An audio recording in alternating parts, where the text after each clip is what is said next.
So when our charged particle comes through this region, as it moves through there, what direction? Let's make it a positive charge.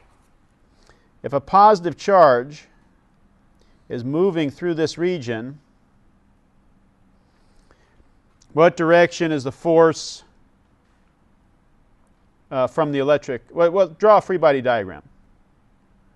What's one force we have acting on our particle? Magnetic force. What direction is that? Towards the top of the page. The other force? The electric force. Towards the bottom of the page. So what we would like is for this particle to go straight through. And over here, we would build a little slot, little opening where it could come out. If it goes straight through, it comes out the slot. So if it goes straight through, what do we know about these forces?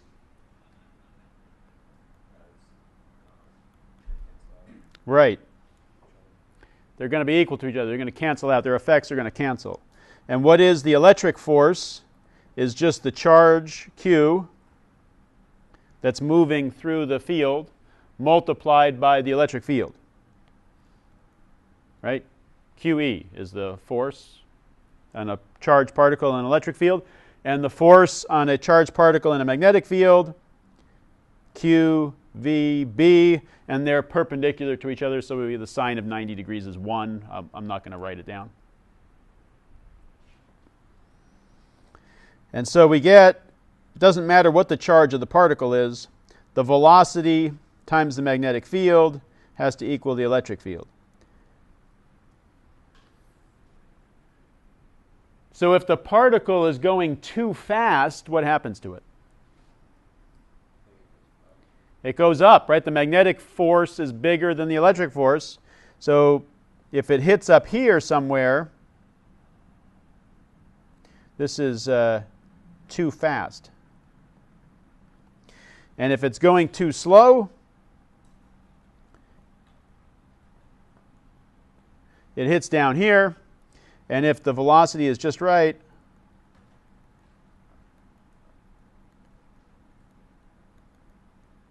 it makes it straight through to get past that barrier. So the velocity would be equal to the electric field divided by the magnetic field.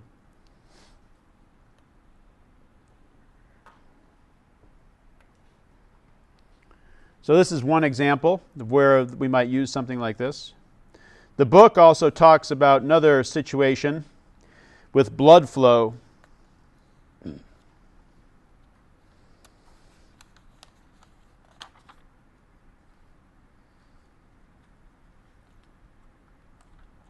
So they show a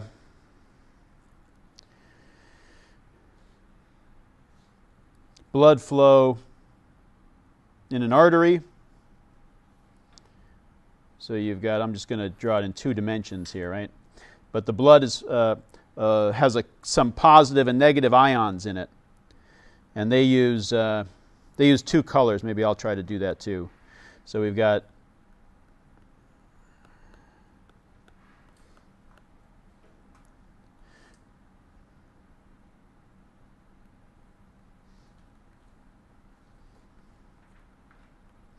and blue,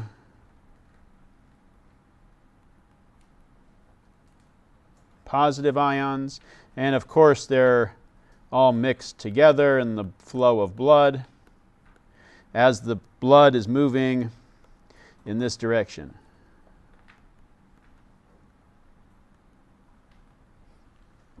And what do? We put a magnetic field here.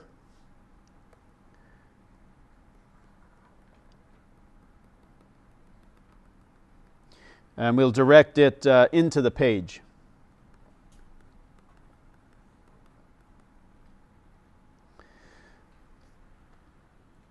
So where does what happens to our positive charges?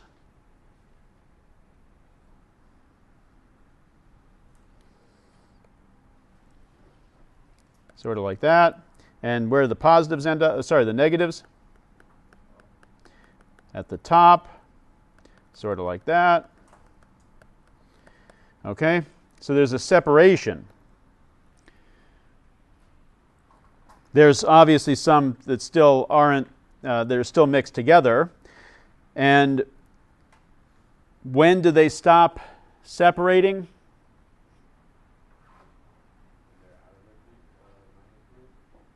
Well, even in the magnetic field, what happens? Let's see, there's an ion here moving along in this direction. Some have already gone, some of the negatives have already gone up, some of the positives have already gone down. So this one feels a force, right? It feels a force down due to the magnetic field. But it's going to feel a force up due to the charges that have already moved. All these positives down here at the bottom of the artery are going to be pushing up on this, and all the negatives at the top are going to be pulling up on it. So there's going to be an upward force due to the electrical interaction between it and the other ions. So these charges separate, they continue to separate until these two forces are equal to each other, the electric force and the magnetic force, and then it's in an equilibrium state. No more charges move. They just go straight through. Okay? So what we do, we can measure, they can put an electrode here and measure the electric field, the voltage, I guess, right? Which gives them the electric field there. And they're basically using this same equation for the velocity selector. They're saying at some point we reach an equilibrium state. So those two forces are equal to each other. And that means the velocity is equal to the electric field over the magnetic field. We're applying the magnetic field. We know what that is. We can measure the electric field, and that tells us what the velocity of the blood flow is.